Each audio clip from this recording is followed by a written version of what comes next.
Hey Jizz, just want to brainstorm with you a little bit here on reality, thinking about reality, thinking about the Torah, meditating on that day and night, considering it, trying to figure out reality, for we know that God looked into the Torah and created our reality. Therefore, if we look into our reality, it should help us understand the Torah a little bit more. So remember, there are no bad ideas when brainstorming, right? We're just going to lay on the table all the facts, all the things that we know, all the things that we're going through, and together, let's try and make a little bit more sense of what's happening in our year, 5,784, out of 6,000. That's information that we got from our lineage in the Torah. It tells us we're going to 6,000. We know that reality is 5-dimensional.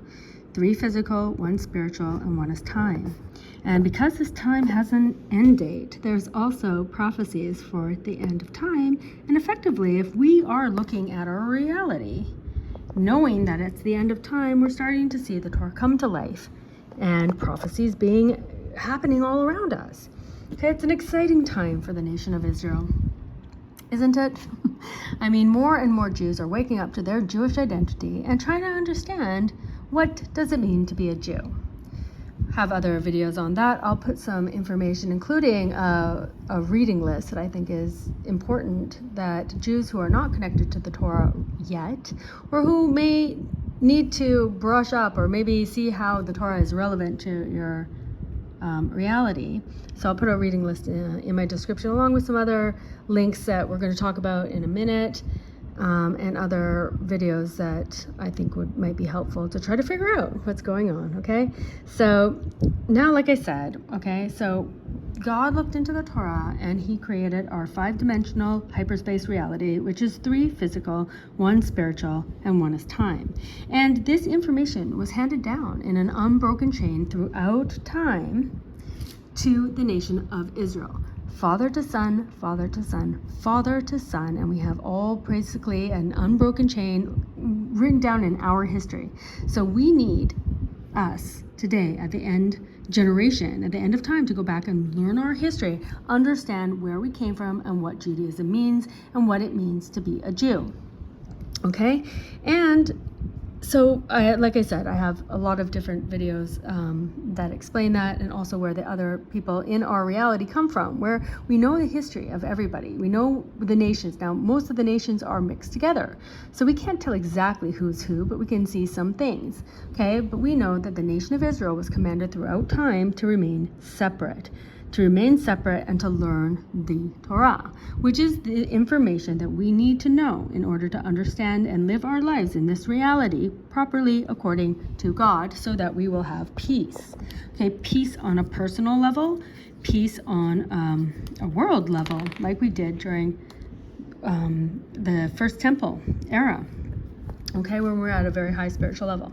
Okay, but so specifically what I want to talk to about right now, okay, is all of the ways that, or all of the things that we're seeing in our reality right now, and we're trying to figure out, okay, or we're trying to put it all together. We understand that there seems to be a satanic 1% elite in our world that are doing things to the other 99%, okay? We know that they have an agenda. It's called Agenda 2030. We know that they're working towards a new world order. Now, if you just replace the word Egypt with New World Order, okay, then we're gonna try to make sense of it in a different way. Because if we get to the New World Order, where that is actually implemented, it's going to be like another slavery that was like in Egypt. If you imagine now 15-minute cities and all that they want to do in terms of control, okay, digital currency, electric everything, smart electric everything, 15-minute cities, like I said, restricting your travel, having the ability to turn off your bank account, all that kind of stuff. That is like Egypt. And if you imagine now, after all that is implemented, trying to get out of that, I mean, you can understand Egypt a little bit better, because we are told that no slave ever escaped from Egypt. No slave will ever be able to escape from your 15-minute city, from your owning nothing, never owning anything, having digital currency, having the social credit system, having all of that stuff, okay? And we can understand now, maybe if we think about it in that way, how crazy and big of a thing it was that an entire nation up and left Egypt, up and left New World Order, right? So that's our history, that's our information, okay? So now we're seeing this Agenda 2030, okay, which was before Agenda 2020.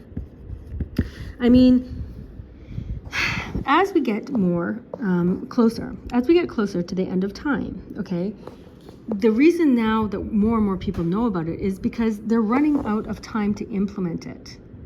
Okay, so before, when it was Agenda 2020 and it was much more hidden, then, I mean, things could happen more slowly because, I mean, that's 10 years right there.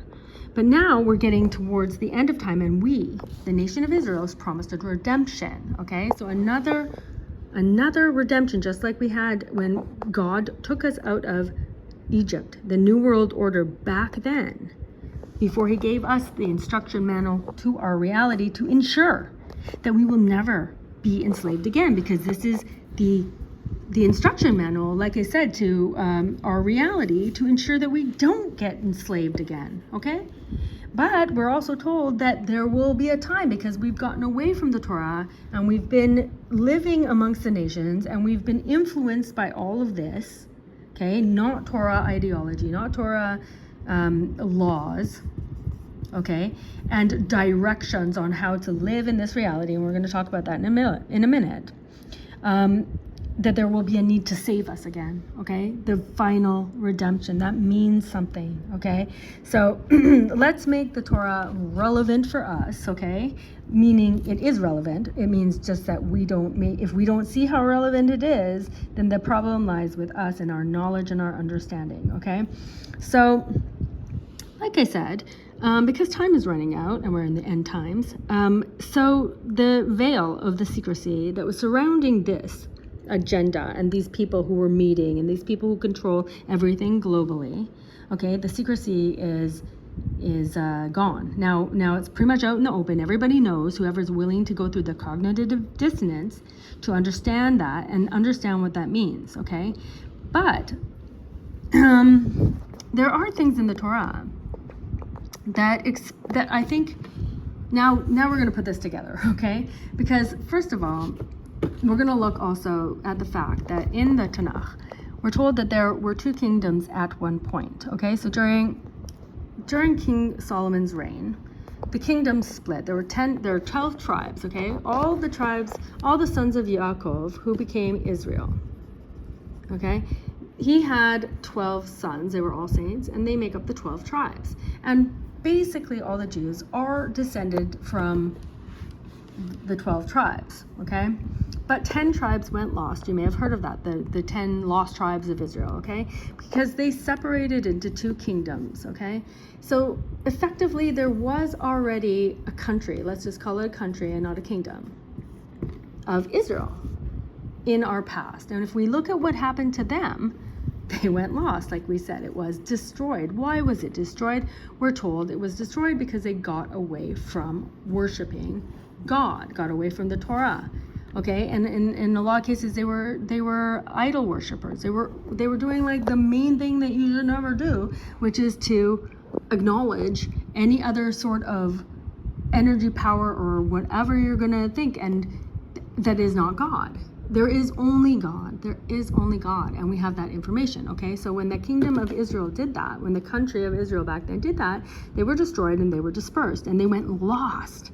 Okay, but we also know that for a time, before that happened, when they would go out to war, because they were a united kingdom, okay, all these 10 tribes were united, and God loves that. God loves when brothers are united, okay, and he was even willing to fight for them, win their wars for them, because they were united, just because of that. Okay, so even that they worshipped other things, God still protected them. God still won their wars for them because they were united. Okay, and we're told in Tehillim 133, Hine matov u'manayim shevet achim gam yachad.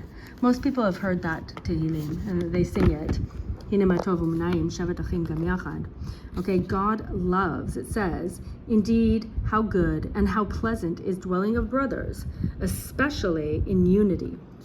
Okay, and then we're told that, okay, the nation of Israel is basically compared to olive oil. And olive oil was used in the temple service, okay? And we're told that the nation of Israel, when we're squeezed, basically, okay, so lots of things happen to us, and we're going through stressful times, and therefore we're awakening to question our reality. And we're wondering what it means to be a Jew, in what that means to us in our reality, okay? And we're waking up our Jewish souls, hopefully, okay? And we're coming back to God. Then we're like oil, we're like olive oil, and it's a good thing. Okay, so that's what the stress of the anti-Semitism, that's what the stress of all that's happening in our reality is for, is just to wake up your Jewish soul. So God tells us that when we do that, when we become united as a group, okay, that He loves that. And it says, when Jews are united in brotherhood, God's blessing will flow like a stream.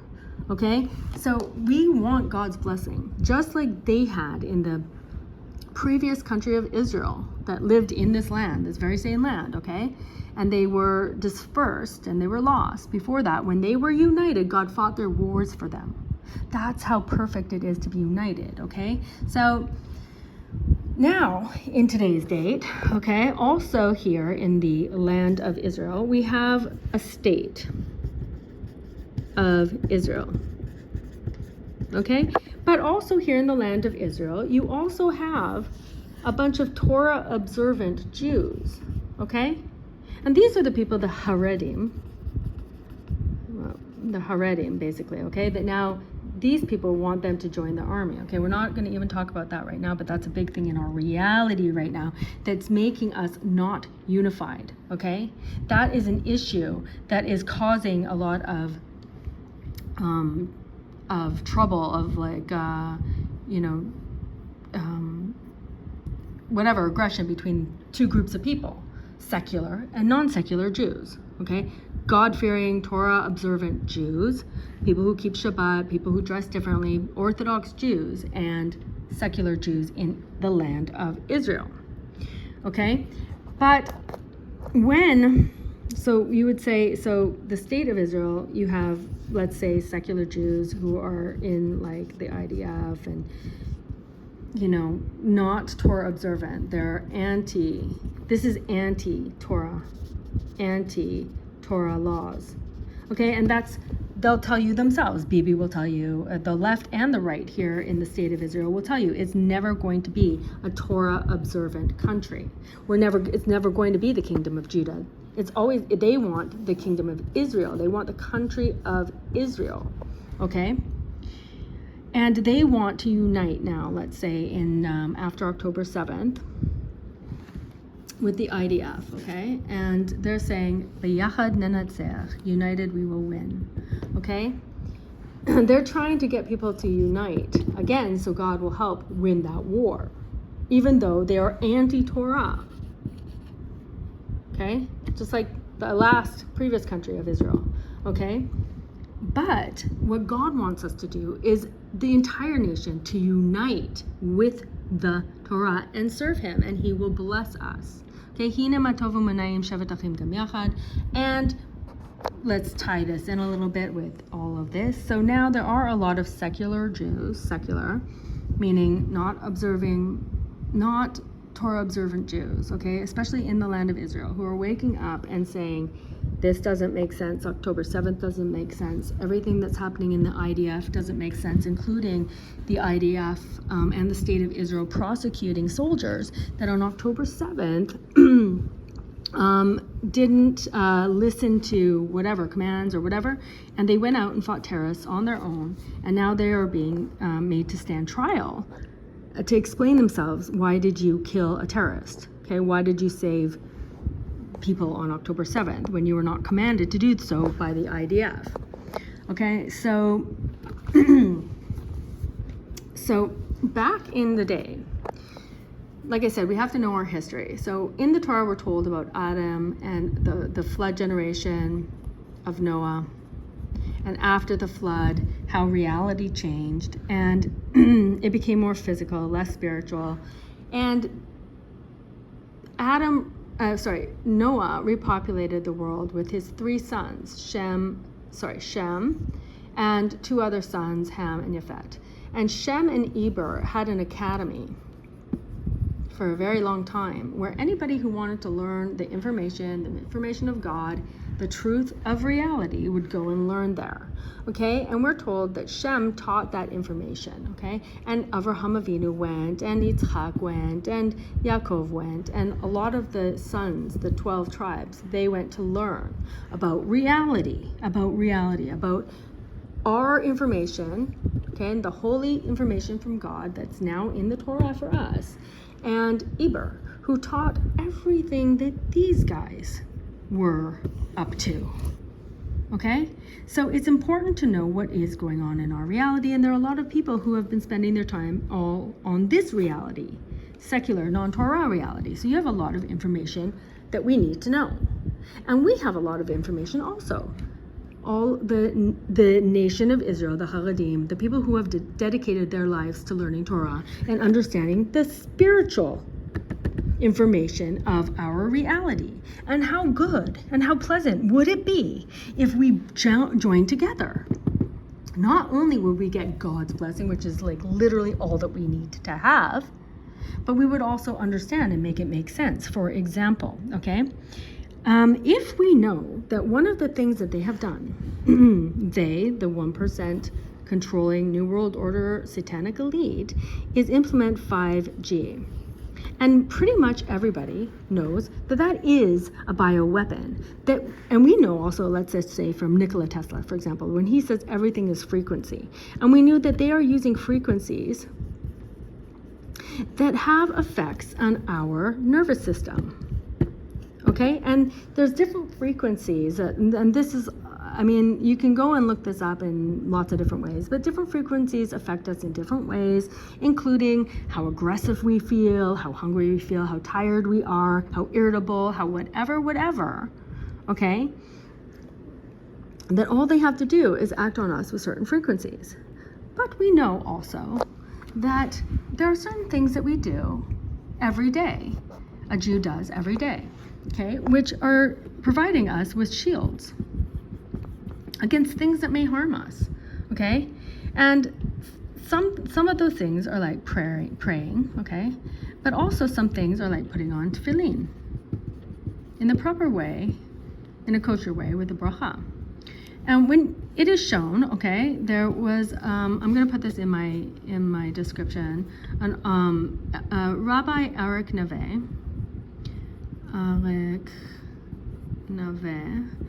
he did an experiment, okay, because he's a physicist. He was a physicist before he became a rabbi. He was a physicist in the Technion, I believe. He's a professor, very smart guy, who started looking more and more at reality and understanding that in order to, even from a physics perspective, understand reality, there's a spiritual or metaphysical element that we need to incorporate. Long story short, he did, I think it was aura photography, and he did an experiment there where he photographed people before and after during when they're putting on tefillin, okay? And he saw definitely that there's a difference in the aura. Okay, so if we now look at the fact that we know that they're acting on our nervous systems, which controls our behavior, which controls our energy levels, which controls how healthy we are even, or sick, or whatever sickness we get. The sicknesses of Egypt, perhaps, that God tells us that he will protect us if we follow the laws in his Torah. He'll protect us from all the sicknesses of Egypt. Okay, so if they're acting on our nervous systems, and we know for one thing, let's just say that the tefillin impact our aura, and our aura is like an energy field around us. Okay, then could we perhaps, and again, like I'm saying, we're brainstorming, could that be protecting us from these frequencies? Probably, yeah. Okay, now what about even just wearing a kippah, okay? Even just covering your head. Even if you're just covering it, let's just say with just cloth or whatever it is, okay, a hat all the time. Would that provide some sort of a barrier? Probably would. Now I'm going to just be crazy here for a second. I'm going to say, remember the whole thing, right? When all this started coming out, and it was like, all the people were talking about like wearing tinfoil hats, like, oh, the crazy conspiracy theorists, oh, go and wear your tin hat and live in your basement, or go and be a survivalist and whatever to get away from the government. You're so crazy.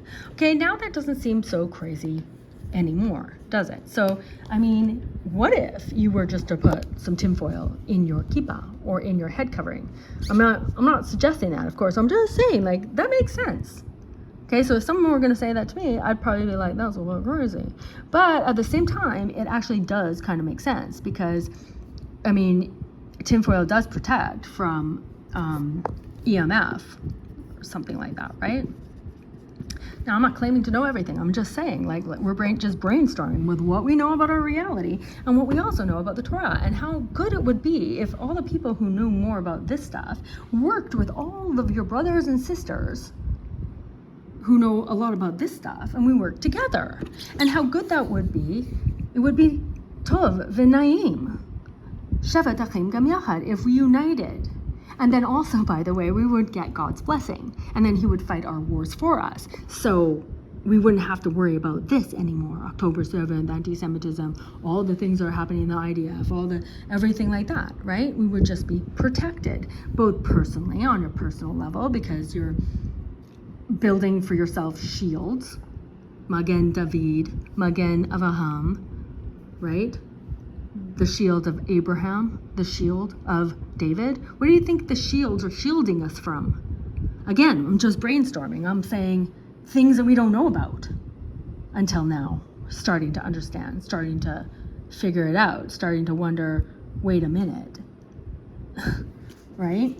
So what else was I thinking? So those are some things. Oh yeah, shatnez. Okay, so there's another experiment that somebody did when they took the frequencies. Again, we're talking about frequencies of linen and wool.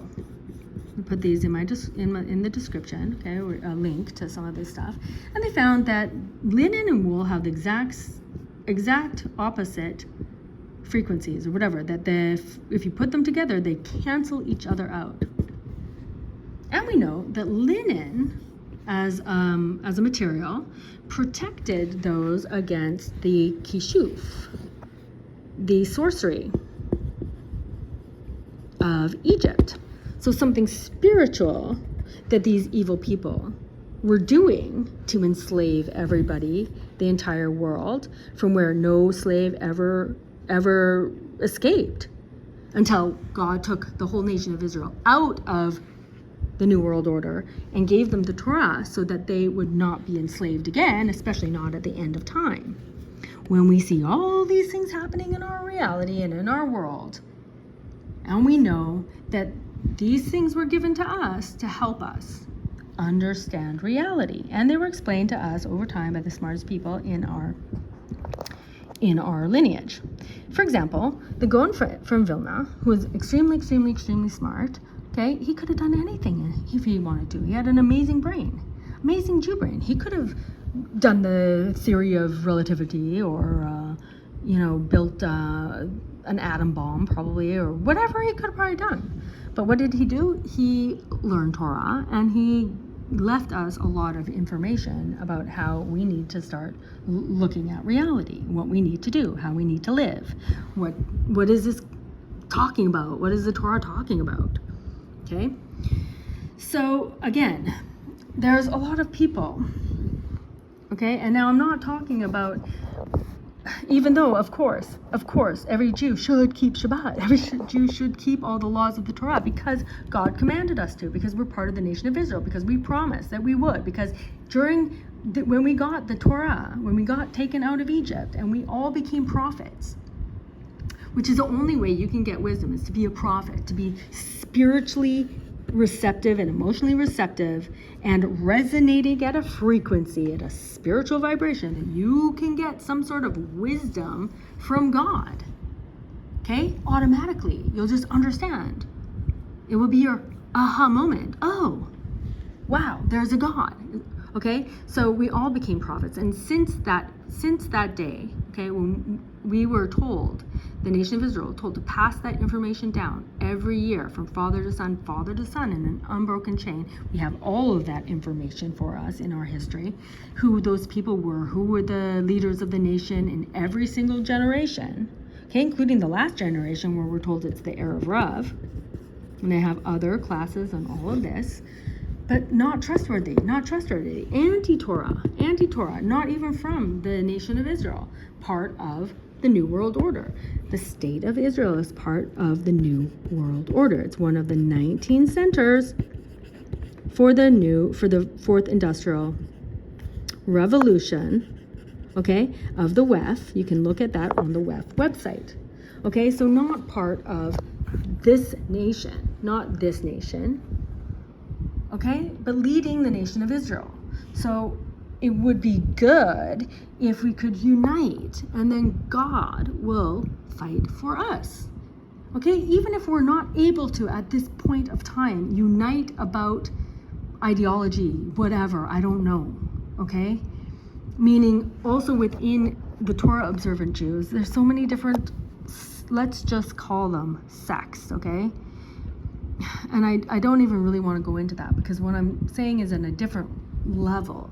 It's more like Israel and Judah have to come together, okay? And all the information that you may have learned up until now in your secular life, being an expert on 5G radiation or whatever, or frequencies, or whatever you learned, understand it now from this perspective. Unite with your brother who's been learning this. Okay? That's all I'm saying. Like, together we will win. But not without God.